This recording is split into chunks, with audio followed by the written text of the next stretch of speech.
সবাইকে স্বাগত দীপ্ত সন্ধ্যার সংবাদে। সাথে রয়েছে দোলা ডলরের শুরুতেই জানাবো সংবাদ শিরোনাম। রাষ্ট্রপতি পদে বিএনপির প্রার্থী মির্জা ফখরুল ইসলাম আলমগীর ইসিতে মনোনয়নপত্র জমা। ভূমিকম্পে কলম্বিয়ায় মৃতের সংখ্যা বেড়ে 265 জনে দাঁড়িয়েছে, আহত ৩,৫০০-এরও বেশি।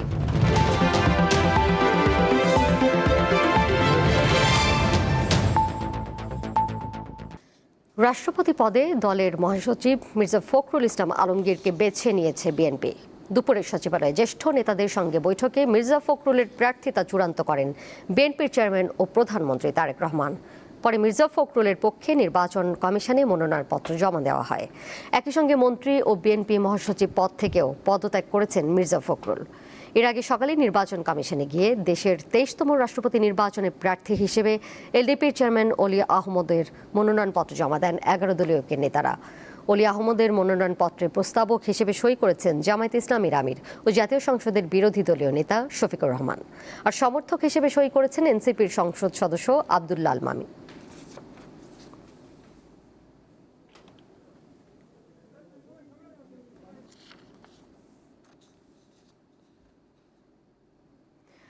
রাষ্ট্রপতি নির্বাচনের আগ মুহূর্তে আলোচনা তৈরি হয়েছে সংবিধানের 70 অনুচ্ছেদ নিয়ে। এ বিষয়ে আইনজীবীরা বলছেন, যতক্ষণ সংবিধানে এই অনুচ্ছেদ যুক্ত রয়েছে ততক্ষণ বিতর্কের সুযোগ নেই। এছাড়া দলীয় পদ পদবি নিয়েও রয়েছে কিছু নিয়ম। দেশের 23তম রাষ্ট্রপতি নির্বাচন দুয়ারে, যেখানে সংবিধানের 70 অনুচ্ছেদ নিয়ে তৈরি হয়েছে আলোচনা। বিধানে বলা হয়েছে, কোনো সংসদ সদস্য দলীয় সিদ্ধান্তের বাইরে ভোট দিতে পারবেন না। বিপক্ষে ভোট দিলেই তার আসন শূন্য হবে। তাই প্রশ্ন তৈরি হয়েছে রাষ্ট্রপতি নির্বাচনে সংসদ সদস্যদের ভোট প্রদানে স্বাধীনতার বিষয়টি। যতক্ষণ পর্যন্ত এই অনুচ্ছেদ রাখবেন এবং আইনের কাঠামোর মধ্যে এই ব্যাপারটা এইভাবে থাকবে, ততক্ষণ পর্যন্ত এই তর্ক করে কোনো লাভ নেই। কারণ হলো, আইনি অবস্থান হলো যে কোনো সংসদ সদস্য যে রাজনৈতিক দল থেকে নির্বাচিত হবেন, সেই রাজনৈতিক দলের বিপক্ষে যদি জাতীয় সংসদে ভোট দেন তাহলে তার সংসদ সদস্য পদ চলে যাবে। এটা একদম স্পষ্টভাবে আপনার অনুচ্ছেদ 70-এ আছে, এটার কোনো আলাদা ব্যাখ্যার দরকার নেই। এখন যতক্ষণ আপনি এই প্রক্রিয়াটা রাখছেন ততক্ষণ পর্যন্ত তো আপনি পলিটিক্যাল রিটোরিক টেনে লাভ নেই। আপনার যদি এই বক্তব্যটাই মনে হয় যে 70-এ কোনো সংশোধনী দরকার, সেটা পার্লামেন্টে এই সংশোধনীটা করতে হবে, তারপরেই কেবল অন্য কথাগুলো বলা যাবে। আদারওয়াইজ এই ধরনের বিতর্কগুলো অর্থহীন। রাষ্ট্রপতি প্রার্থী হওয়ার জন্য অন্যান্য পদ থেকে পদত্যাগ করা সাংবিধানিকভাবে বাধ্যতামূলক কিনা, সেই প্রশ্নেরও উত্তর দেন এই আইনজীবী। রাষ্ট্রপতি পদটা একটা নিরপেক্ষ পদ। সেই ক্ষেত্রে কোনো রাজনৈতিক দলের সদস্য হিসাবে অথবা অন্য কোনো আপনার রাষ্ট্রীয় দায়িত্বে আছেন, এইখান থেকে উনি রাষ্ট্রপতি পদে আপনার নির্বাচন বা করতেও পারবেন না বা নির্বাচিত হতেও পারবেন না। বাংলাদেশের আইন অনুসারে ওনার 35 বছরের ঊর্ধ্বে বয়স হতে হবে, আনসাউন্ড মাইন্ড হতে পারবেন না, অর্থনৈতিক দেউলিয়াত্ব থাকতে পারবে না, এবং কোনো ফৌজদারি অপরাধের যে রেকর্ড বা শাস্তির রেকর্ড সেটা থাকতে পারবে না। এদিকে সংবিধানের 70 অনুচ্ছেদের বৈধতা চ্যালেঞ্জ করে বৃহস্পতিবার হাইকোর্টে একটি রিট দায়ের করেন এক আইনজীবী। আগামী রোববার রিটের ওপর শুনানি হতে পারে। মাহিদুর রহমান, দীপ্ত সংবাদ, ঢাকা। প্রধানমন্ত্রী তারেক রহমানের সঙ্গে বৈঠক করেছেন ইউএস বাংলাদেশ বিজনেস কাউন্সিলের একটি প্রতিনিধি দল। সকাল 9টার দিকে সচিবালয়ে প্রধানমন্ত্রীর কার্যালয়ে এই বৈঠক হয়।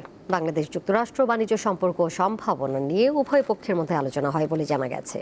প্রতিনিধি দলটির নেতৃত্ব দেন বিজনেস কাউন্সিলের সিনিয়র ভাইস প্রেসিডেন্ট এবং এক্সিলারেট এনার্জির chief commercial officer Oliver Simpson এবং ইউএস চেম্বার অফ কমার্সের দক্ষিণ এশিয়ার সভাপতি অতুল কেশব।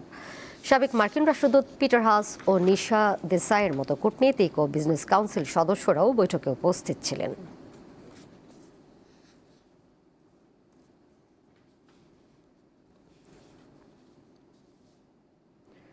সময়, সুযোগ এবং দেশের স্বার্থ মিলিয়েই প্রধানমন্ত্রীর ভারত সফর হবে বলে জানিয়েছেন পররাষ্ট্র প্রতিমন্ত্রী শামা ওয়াহিদ ইসলাম। বৃহস্পতিবার নিজ মন্ত্রণালয়ে তিনি সাংবাদিকদের বলেন, এখনও ভারত সফর চূড়ান্ত হয়নি, আর ব্রিক্স সম্মেলনেরও দেরি আছে। তবে ভারত সফরের বিষয়ে সরকার ইতিবাচক বলে মন্তব্য করেন প্রতিমন্ত্রী।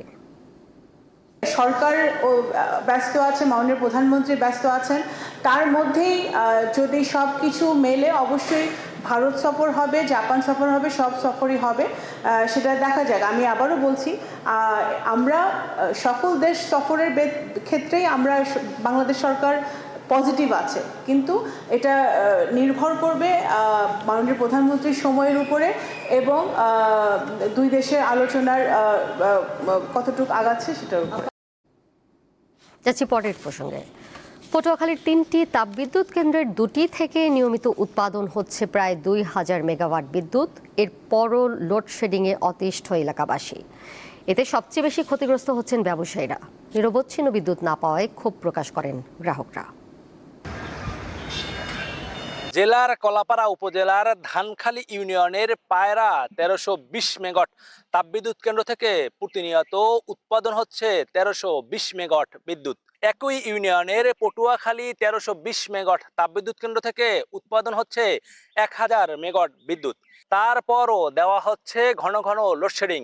বিশেষ করে গ্রামাঞ্চলে 8 থেকে 10 বার যাওয়া আসা করে বিদ্যুৎ।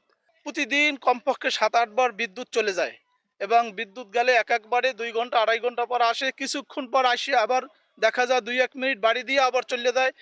ঘন্টার পর ঘন্টায় রাইতে 5 বার 6 বার যায়। কারেন্টের তো খুব সমস্যা, মানে আমাদের দেশে বিদ্যুৎ হয় কিন্তু আমরা কারেন্ট পাই না। আমাদের অনেক দোকানদারিতে কষ্ট, কোলাপান লেহাবারি করতে কষ্ট। আমাদের জায়গায় বিদ্যুৎ কেন্দ্র, কিন্তু আমরাই কারেন্ট পাইতেছি না। সন্ধ্যার সময় একটু কাস্টমার আসলে আমরা একটু বিক্রি করতে পারি, আমাদের একটু বেচা কেনা হয়, সেই সময় কারেন্ট থাকে না। গরমের ঠেলায় কাম করতে পারি না, কিছু না, পরানটা হয়ে গেছে। 2টা তাপবিদ্যুৎ নির্মাণ হয়েছে, কিন্তু তারপরও কোনো সুরাহা নাই। তবে এ বিষয়ে ক্যামেরার সামনে কথা বলতে রাজি হয়নি বিদ্যুৎ সংশ্লিষ্ট কেউ। বিদ্যুৎ উৎপাদনের এ জেলায় নিরবিচ্ছিন্ন বিদ্যুৎ সরবরাহে কার্যকরী পদক্ষেপ নেবে সরকার, এমন প্রত্যাশা সকলের। পটুয়াখালী থেকে মোহাম্মদ ইমরান, দীপ্ত সংবাদ। প্রশাসনের নিষেধাজ্ঞা উপেক্ষা করে কক্সবাজার সমুদ্র সৈকতে প্যারাসেইলিং পরিচালনা অনেক আগেই মৃত্যু ফাঁদে পরিণত হয়। এজন্য প্রয়োজনীয় নিরাপত্তা নিশ্চিত না করা, দক্ষ অপারেটর না থাকা এবং পর্যাপ্ত তদারকির অভাবকে দায়ী করা হচ্ছে। গত 10 বছরে অন্তত 19 জন পর্যটক আহত এবং সবশেষ গত মাসে এক পর্যটক প্রাণ হারান। আকাশে উড়ে নীল জলরাশি দেখার স্বপ্ন পূরণ হয়নি খুলনার অক্ষর সৌভিক রায়ের। গত 1 আগস্ট কক্সবাজারের দরিয়ানগর সৈকতে প্যারাসেইলিং করতে গিয়ে সাগরে ছিটকে পড়ে মৃত্যু হয় তার। ওই ঘটনার পর থেকে সৈকতে প্যারাসেইলিং কার্যক্রম বন্ধ রয়েছে। পর্যটকরা আসে এবং আনন্দের ছলে তারা নিজেকে না বুঝে তারা প্যারাসেইলিংয়ে উঠতেছে প্রতিনিয়ত। যদি আবার কক্সবাজারে প্যারাসেইলিংয়ের যারা যাত্রা শুরু করতে হয়, আমার মনে হয় প্যারাসেইলিংকে যাতে যথোপযুক্ত আধুনিক প্রযুক্তি নির্ভর, আধুনিক ইকুইপমেন্ট নির্ভর প্যারাসেইলিং করা যায়, সেটা যাতে জোর দেওয়া হয় এবং প্যারাসেইলিং হবে এটা যাতে বজায় রেখে, সমস্ত নিয়মকানুন যাতে বজায় রেখে প্যারাসেইলিং শুরু করা যায়। দীর্ঘদিন ধরে সৈকতে প্যারাসেইলিং পরিচালনা করা হলেও ছিল না প্রশাসনের কোনো অনুমতি। উল্টো নিষেধাজ্ঞা থাকলেও তা মানা হতো না। দক্ষ অপারেটর ও নিরাপত্তা সরঞ্জামের পাশাপাশি ছিল না পর্যাপ্ত নজরদারি। এমন অব্যবস্থাপনার দায় প্রশাসন এড়াতে পারে না বলে মনে করছেন পর্যটক ও সচেতন মহল। যারা প্যারাসেইলিং পরিচালনা করে তাদের নিয়ম ঠিক আছে কিনা, এটা অবশ্যই প্রশাসনকে খতিয়ে দেখতে হবে। তাদের যে ইনস্ট্রুমেন্ট আছে সেগুলো প্রতিনিয়ত পরীক্ষা নিরীক্ষা করে সে পর্যাপ্ত পরিমাণ তাদের রেস্কিউ কোনো যন্ত্রপাতি আছে কিনা সেগুলা পরীক্ষা নিরীক্ষা করা দরকার। যে নজরদারি রেখে যদি কাজ করা হয়, আমার মনে হয় এই প্যারাসেইলিং কক্সবাজারের জন্য ভূমিকা রাখবে। প্যারাসেইলিং পরিচালনার আগে যথাযথ নিরাপত্তা নিশ্চিত করতে হবে বলে জানান ট্যুরিস্ট পুলিশের এই কর্মকর্তা। প্রপার চ্যানেলে আসলে অবশ্যই সুন্দর জিনিস, আর প্রপার সেফটি সিকিউরিটি মেনটেন না করলে তো দুর্ঘটনা ঘটবেই। তা আমি মনে করি প্রপার প্রিকশন নিয়েই যে কোনো ব্যবস্থা চালু হওয়া উচিত। তথ্য বলছে গত 10 বছরে প্যারাসেইলিং থেকে ছিটকে পড়ে আহত হয়েছেন অন্তত 19 পর্যটক। আল্লাহ তুমি বাঁচাই দাও। কামরুন নাহার, দীপ্ত বার্তা কক্ষ। আন্তর্জাতিক প্রসঙ্গ। কলম্বিয়ার ভয়াবহ ভূমিকম্পে মৃতের সংখ্যা বেড়ে 265 জনে দাঁড়িয়েছে। আহত হয়েছেন 3500 জনেরও বেশি। উদ্ধার অভিযান এখন চূড়ান্ত পর্যায়ে আছে বলে জানিয়েছেন দেশটির কর্মকর্তারা। সোমবার 7.4 মাত্রার ভূমিকম্পটি চলতি শতাব্দীতে কলম্বিয়ায় হওয়া সবচেয়ে শক্তিশালী ভূমিকম্প। স্থানীয় কর্তৃপক্ষের তথ্য অনুযায়ী এখনও প্রায় 500 মানুষ নিখোঁজ রয়েছেন, আর 9550টিরও বেশি বাড়ি ধ্বংস হয়েছে।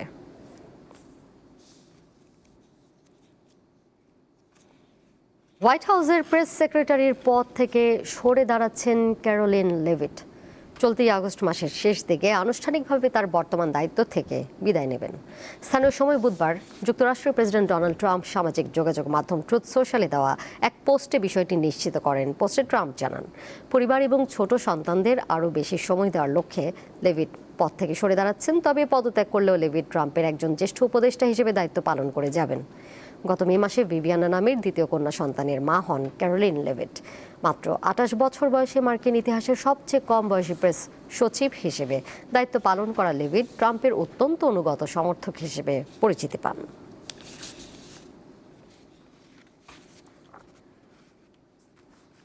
হরমুজ প্রণালী আবার খুলে দেওয়া নিয়ে আলোচনায় যুক্তরাষ্ট্র ও ইরান নতুন দাবি তুলছে। এতে ইরানের সঙ্গে 5 মাস ধরে চলা যুদ্ধ অবসানে বড় পরিসরে কোনো চুক্তি হবে কিনা তা নিয়ে নতুন করে সন্দেহ দেখা দিয়েছে। কখনো প্রেসিডেন্ট ডোনাল্ড ট্রাম্প বলছেন হরমুজ প্রণালী পুরোপুরি যুক্তরাষ্ট্রের নিয়ন্ত্রণে, আবার পরক্ষণে ইরান বলছে গুরুত্বপূর্ণ এই নৌপথ কখনোই আগের অবস্থায় ফিরবে না, নিয়ন্ত্রণও রয়েছে তেহরানের হাতে। যুক্তরাষ্ট্র বলছে তারা সরাসরি আলোচনায় অংশ নিচ্ছে, তবে ইরানের দাবি তারা শুধু ওমানের সঙ্গেই সরাসরি আলোচনা করছে। ভবিষ্যতে এই গুরুত্বপূর্ণ জলপথের ব্যবস্থাপনার কাজটি ওমানের সঙ্গেই যৌথভাবে করার প্রস্তাব দিয়েছে ইরান। এমন পরিস্থিতিতে যুক্তরাষ্ট্র সব শর্ত পূরণ না করলে হরমুজ প্রণালী কিছুতেই পুনরায় খোলা হবে না বলে সাফ জানিয়ে দিয়েছেন ইরানের ন্যাশনাল সিকিউরিটি কাউন্সিলের সচিব মোহসেন রেজাই। এর জন্য সমঝোতা অনুযায়ী চিরতরে যুদ্ধ বন্ধ ও অবরোধ তুলে নিতে হবে যুক্তরাষ্ট্রকে। এছাড়া ফেরত দিতে হবে ইরানের জব্দকৃত সম্পদ, পাশাপাশি পুরো অঞ্চলে যুদ্ধবিরতি কার্যকরের নিশ্চয়তা দিতে হবে ওয়াশিংটনকে। এমন উত্তেজনার মধ্যে বিশ্লেষকরা বলছেন হরমুজ প্রণালী সংক্রান্ত সংকটের সমাধান না হওয়া পর্যন্ত দুদেশের মধ্যে বড় পরিসরে শান্তি আলোচনা আবারও শুরু হওয়ার সম্ভাবনা খুবই কম। তৌহিদুর রহমান, দীপ্ত, বার্তাকক্ষ। বাংলাদেশ তাইকোয়ান্দো ফেডারেশনের নবগঠিত অ্যাডহক কমিটির প্রথম সভা অনুষ্ঠিত হয়েছে। বৃহস্পতিবার পিলখানায় বিজিবি সদর দপ্তরের সভায় সভাপতিত্ব করেন ফেডারেশনের নবনিযুক্ত সভাপতি ও বিজিবি মহাপরিচালক মেজর জেনারেল মোহাম্মদ আশরাফুজ্জামান সিদ্দিকী। সভায় ফেডারেশনের কার্যক্রমকে আরও গতিশীল, স্বচ্ছ ও সুশৃঙ্খল করতে সমন্বিতভাবে কাজ করার প্রত্যয় ব্যক্ত করা হয়। তৃণমূল পর্যায় থেকে প্রতিভাবান তাইকোয়ান্দো খেলোয়াড় খুঁজে তাদের আন্তর্জাতিক মানের প্রশিক্ষণ প্রদান এবং নিয়মিত জাতীয় প্রতিযোগিতা আয়োজনের উপর বিশেষ গুরুত্ব দেওয়া হয়। সভাপতি জানান, তাইকোয়ান্দোর ক্রমবর্ধমান চাহিদার তুলনায় ভেন্যু ও অবকাঠামো সীমিত হলেও বিদ্যমান সুযোগ সুবিধার সর্বোচ্চ ব্যবহার নিশ্চিত করে খেলোয়াড়দের অনুশীলনের সুযোগ আরও বৃদ্ধি করা হবে। একই সাথে জাতীয় ক্রীড়া পরিষদের নির্দেশনা অনুযায়ী নির্ধারিত সময়ের মধ্যে সুষ্ঠু ও গ্রহণযোগ্য নির্বাচনের মাধ্যমে দায়িত্ব হস্তান্তরের সিদ্ধান্ত হয়। সভায় ফেডারেশনের সাধারণ সম্পাদক মাহমুদুল ইসলাম রানা সহ কমিটির কর্মকর্তারা উপস্থিত ছিলেন।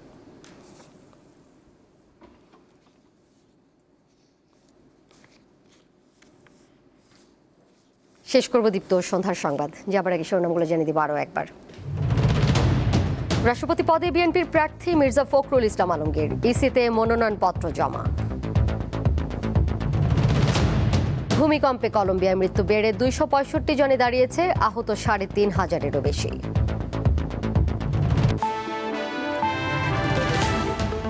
এই ছিল এখনকার মতো। পরের সংবাদ দেখবেন রাত 11টায়। এছাড়াও আরও তথ্য এবং বিনোদনের নানা খবর জানতে যুক্ত থাকুন দীপ্তর ডিজিটাল প্ল্যাটফর্মে। সবাইকে ধন্যবাদ এতক্ষণ সাথে থাকার জন্য।